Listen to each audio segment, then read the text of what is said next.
안녕하세요. 오늘 여러분과 함께 살펴볼 자료는요. 한우리교회 담임 목사님의 수요 저녁 예배 설교문, 우리를 살게 하는 그리스도의 사랑입니다.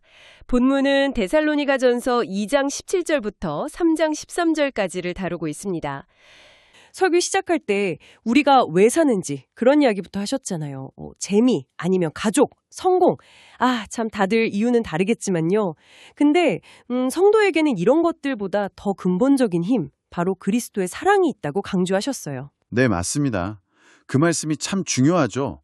오늘 본문 자체가 사실 사도 바울이 엄청난 핍박 속에서도 데살로니가 성도들을 정말 얼마나 깊이 사랑하고 또 염려했는지 보여주거든요.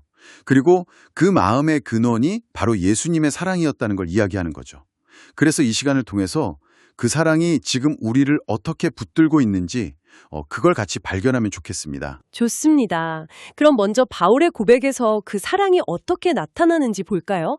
2장 17절에 형제들아 우리가 잠시 너희를 떠난 것은 얼굴이요 마음은 아니니라고 했는데 이게 그냥 보고 싶다는 것과는 좀 다른 느낌이에요. 그쵸? 네, 맞아요. 훨씬 깊은 거죠. 단순한 인간적인 그리움 그런 걸 넘어서요. 그리스도 안에서 이미 하나로 묶인 거룩한 연합을 말하는 거죠. 거룩한 연합. 네. 그러니까 몸이 떨어져 있어도 영적으로는 깊이 연결되어 있다는 거죠. 물리적인 거리가 이걸 끊을 수 없다는 거예요. 그리고 더 나아가서 바울은요, 데살로니가 성도들을 자기의 소망, 기쁨, 자랑의 면류관이라고 불러요. 19절 20절이에요. 와, 면류관이요. 성도들이 면류관이라니 정말 대단한 표현이네요. 그렇죠. 여기서 교회의 진짜 영광, 진짜 가치가 어디에 있는지가 드러나는 거예요. 외형적인 성공이나 숫자가 아니라요. 성도 한 사람 한 사람이 그 믿음 위에 굳건히 서 있는 것. 그게 진짜 자랑이고 면류관이라는 거죠. 정말 감동적이네요. 근데 바울이 그렇게 가고 싶어 했는데도 18절 보면 사탄이 우리를 막았다는 말씀이 나와요. 이게 좀 궁금했어요. 정말 어떤 초자연적인 존재가 막았다는 걸까요? 아니면 다른 의미가 있을까요? 네, 그 질문 많이들 하세요.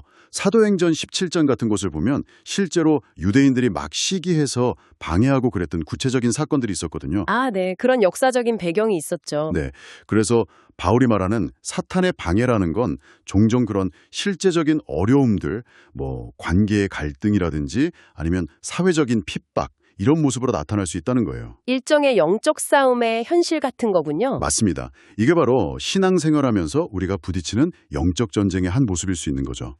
하지만 여기서 진짜 중요한 포인트는 이거예요.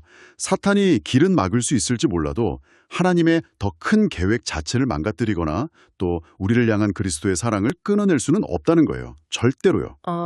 길은 막아도 사랑은 못 끝낸다. 그렇죠. 하나님은 데살로니가 길이 막혔을 때 베레아라든지 다른 길을 또 여셨잖아요. 그렇군요. 이게 우리 삶에도 적용될 수 있겠네요. 살다 보면 예상치 못한 문제로 길이 턱 막히는 것 같을 때가 있잖아요. 직장에서든 가정에서든 아니면 그냥 마음이 불안할 때도 있고요. 네, 정말 그렇죠. 우리 삶의 여러 막힘들이 사실은 그런 영적인 차원에서 이해될 수도 있는 거예요. 근데 중요한 건 그럴 때조차도 그리스도와 우리 사이의 그 사랑의 연결은 끊어지지 않는다는 거죠. 주님은 반드시 다른 길을 주시거나 아니면 그 상황을 이겨낼 힘을 주세요. 마치 뿌리 깊은 나무처럼요. 정확합니다. 뿌리가 깊으면 바람에 흔들려도 뽑히진 않잖아요. 우리가 그리스도 안에 깊이 뿌리 내리고 있으면 어떤 폭풍우 속에서도 안전하다는 약속이죠. 이게 바로 우리를 살게 하는 힘인 거예요. 그렇군요. 물론 이 싸움은 우리 힘으로 하는 게 아니고요. 에베소서에서 말하는 것처럼 하나님의 전신갑주, 그러니까 말씀과 기도, 이런 영적인 무기로 싸워야 하는 거죠. 네, 그 말씀 기억해야겠네요. 자, 그런데 바울이 직접 못 가니까 대신 누구를 보냈죠? 네, 믿음의 아들이라고 불렀던 디모데를 보냈습니다. 디모데요. 디모데가 가서 보고 온 소식이 어땠나요? 정말 바울에게는 생명수 같은 소식이었을 거예요. 3장 6절 7절을 보면 디모데가 돌아와서 전한 소식이 나오는데요. 성도들이 그 모든 환난과 어려움 속에서도 여전히 믿음과 사랑 안에 굳건히 서 있다는 거예요. 그리고 바울을 정말 간절히 보고 싶어 한다는 소식이었죠. 바울이 얼마나 기뻤을까요? 사실 복음을 짧게 전하고 떠났으니 걱정도 많았을 텐데요. 엄청났겠죠. 그래서 바울이 뭐라고 고백하냐면요. 3장 8절에서 너희가 주 안에 굳게 선즉 우리가 이제는 살리라 이렇게 말해요. 이제는 살리라. 이 표현이 정말 강렬하게 다가오네요. 성도들의 믿음이 그에게 정말 생명과 같았다는 거잖아요. 그렇습니다. 한 사람의 믿음이 그냥 그 사람에게만 영향을 주는 게 아니라는 거죠. 공동체 전체에 생명력을 주고 위로를 주고 희망을 주는 거예요. 마치 등대처럼요. 네, 어두운 밤길의 가로등이나 등대처럼요.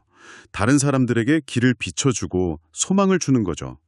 그래서 우리가 서로의 믿음을 위해서 기도해주고 격려하는 게 정말 중요한 거예요. 듣고 보니 그러네요.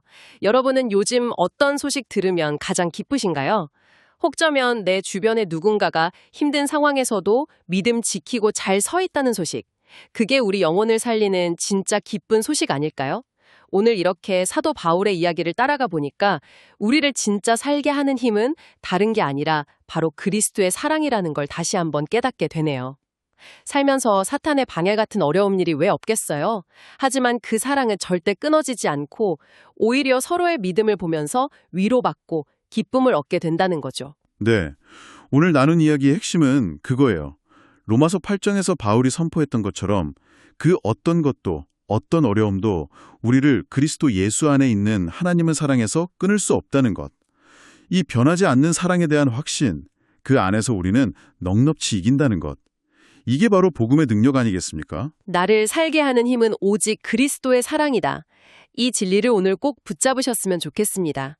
그리고 그 받은 사랑을 그냥 나만 간직하는 게 아니라 이번 한 주 동안 흘려보내면 어떨까요?